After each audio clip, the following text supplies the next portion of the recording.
Hello everyone, welcome to our channel How to Grow. On today's tutorial, I'll be guiding you how to register the online banking of Doha Bank. For that, open a web browser on your device and you need to type a URL Doha Bank online. This will take you to the result section where on the first turn you will be able to see the Doha Bank link.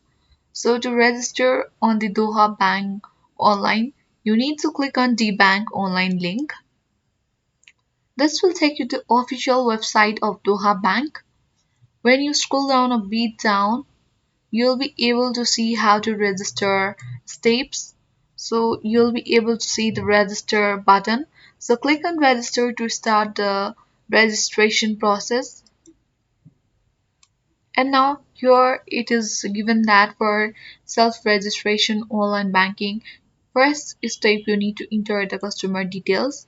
The second one is validate one-time password, and the third step is to register for online banking.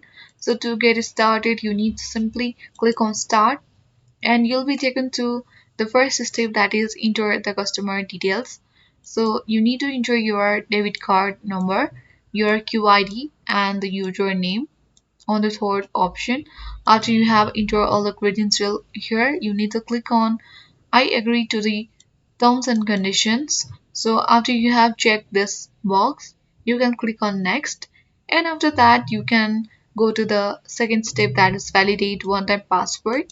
After you have validated one-time password, you can go to step 3, that is register for online banking. And after you have completed all these three steps, you can easily register on the Doha Bank online banking. So I hope you find this video useful. If you are new to our channel, then consider subscribing our channel and press the bell icon on this channel to get notified over the further uploads. So thank you.